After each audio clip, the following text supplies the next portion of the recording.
How's it going, everyone? Welcome back. Everyone's having a lovely day. The Trey Hendrickson saga continues. Still has the ability to go out there, seek a trade partner, kind of discover his self-worth. Trey Hendrickson even saying, he kind of appreciates the opportunity. Doesn't look down on it. He wants to be in Cincinnati, no other place he'd rather be. But it does give him an opportunity to kind of go out there and discover his value, discover his worth. And we have, was it a Cincinnati news station that kind of one of the guys reported saying, hey, he believes it's not confirmed, but he believes he's talked to enough inside and said, hey, Trey Hendrickson was offered $32 million a year by the Bengals. And could have, I'm going to be honest, I'm not an insider, I know nothing about it. If I were to stick my neck out and say I'd say it never happened. I'd say I'd be absolutely shocked if Trey Hendrickson got that much. I could be wrong. I could stick my foot in my mouth right now and say I'm wrong. But just understanding, I know he had a great season, but understand, after 30, you don't get, rarely in the NFL is a guy getting a raise after the age 30. Not when he just signed last season for, $21 million a year. To think it jumped that much, I would be shocked.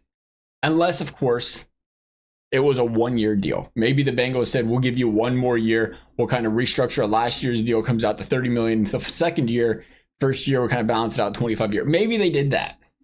I'd be shocked if it went much longer than a year if they did do that, though.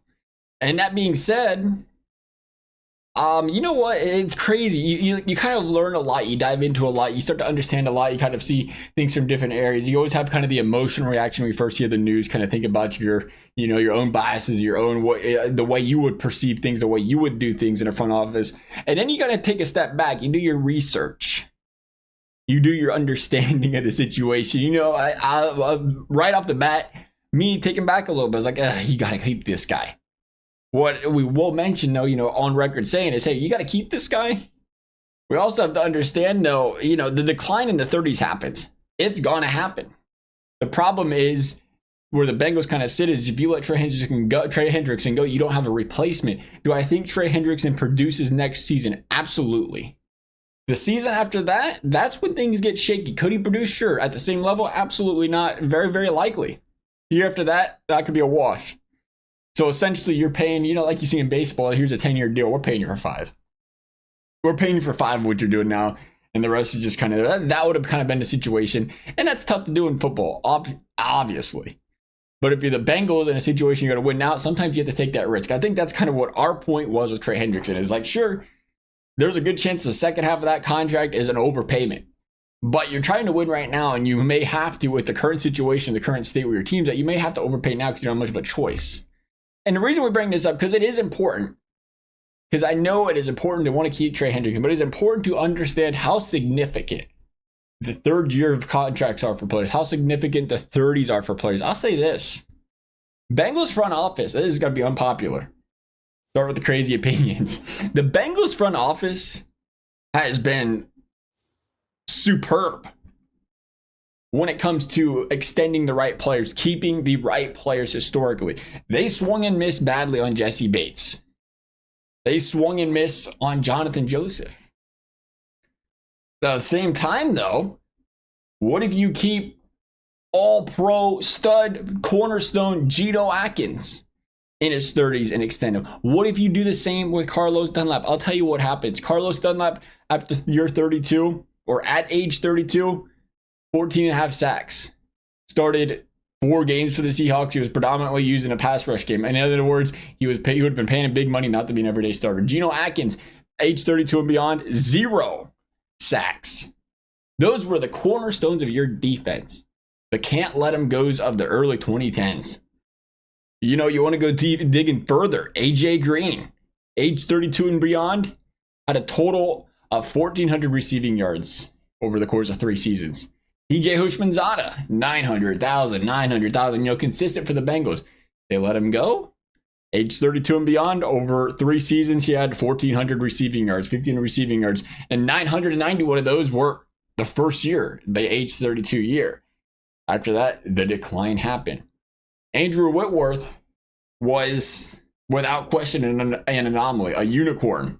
And if there is a position that you can take a chance on later in their years, it is the offensive line position. For something about them, they don't seem to age out like the rest of them do. But that was a swing and miss. That was a swing and miss. Andrew Whitworth past age 32. They did keep him past 32. Mind you, even then the Bengals made a right decision. They kept Andrew Whitworth into his mid-30s, something they historically don't do. They got a Pro Bowl, an All-Pro year out of him. He won 2 All-Pros, or selected to 2 All-Pro teams after age 32. He played till he was 40, a starter until he was 40. Again, a unicorn. But even then, looking back, did the Bengals let him go too early? Yeah, they let him go. Let him go at 35, 36 years old. Rarely does that happen. At the time, sure, you kind of regret it. But hey, if you have Andrew Whitworth on an offensive line, Joe Burrow probably won't be here right now. Well, even that one kind of worked out in a way. Continuing on, though, Chad Johnson, face of the franchise. Had about 1,100 receiving yards, played 2 seasons. That was it. End of his career, starting at age 32. Willie Anderson, 16 games over 2 seasons. End of his career.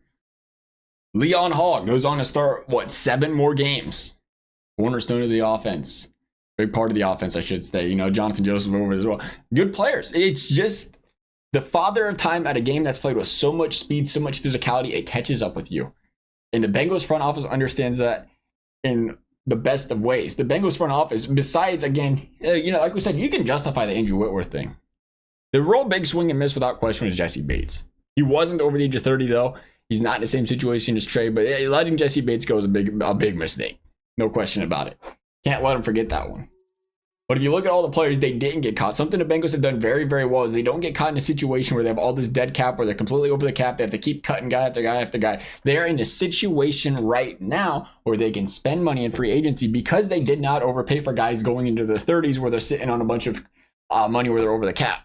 They have done a good job in those regards. I always try to remind people, remember, your free agency is not as easy as it looks. You just don't go out there and get anybody you want. Right now they're talking about all the good free agents. It's like every time you look, the Patriots are the front runner. Why? Because they got all the money in the world to spend. You can't just throw, if a guy's of market value is 20 million, but the Patriots can throw 25, you don't just throw 26 to throw 26, because somebody else is willing to overpay it. And you also have to have this guy, he has to want to be here. Completely different sport, but hockey. There was 2 playoff teams, 2 really good franchises going after an elite winger, Mikko Rantanen, offered him $13 million a year. Hockey's contract's not near as much. $13 million a year, both teams. Didn't want to play with the first one. They traded him. He went to the second team. They didn't talk to him first. And they said, all right, here's your 8 years, $13 million a year. You want to play for us, right? We're a good hockey team. We're a playoff team. He said, no, I don't want to play here. I want to go to Dallas. They traded him to Dallas. He took $12 million a year. He took less. That's the thing with people. You have to remember, it's their life, it's their livelihood. They do have to an extent, they decide what's best for them, their families, as long as their team. So just because you're the Bengals, just because you can throw money, doesn't mean they want to be here. And you go back and you say, you look at the past, since Joe Burrow's been here, the Bengals have been spenders in free agency. Last season, a little lighter because you got to this point next season knowing you wanted to keep Chase and maybe build from there. But historically, remember, they revamped the entire offensive line. They bring in Rankins, they bring in Trey, they bring in BJ Hill. The problem is the problem with the Bengals front office hasn't necessarily been as much free agency as it's been their cheapness in developing players through the draft, drafting players, scouting, paying for scouts, getting those that way. That's really been struggling. Every team's going to swing and miss on free agents. Teams aren't, if you watch what happens in free agency, I can almost promise you'll watch free agency this season, and it'll mostly be the bad teams that spend the most money. Bears were a front runner last season. How'd that work out for them? That's typically what you see. Because free agents are typically overpaid. They're typically older, typically on the downside of their career. Teams don't let the good ones go. And for the most part, the Bengals have done an extraordinary job kind of sifting through that. Again, they've swung and missed, especially last season. A lot weaker in the draft, free agencies as far as bringing them in. They've had their hit and misses. As far as retaining guys, though, they've done an exceptional job. The problem is they've done just an atrocious, give them their credit where you give it where it's not deserved as well. Atrocious job of handling the situations. Constantly pushing them off, constantly saying one thing, doing another, constantly not following through, constantly kind of making things about the players public, shining a negative spotlight on a franchise. That without questions happened. But you look now, taking all of this back to Trey Hendrickson, who is now 30. He's going to be in his 31-year-old year this season. The Bengals have him under contract. They extended him last season for one more year. Brilliant decision. That is the absolute best decision you can make as a front office. We just went down the list of Bengal greats.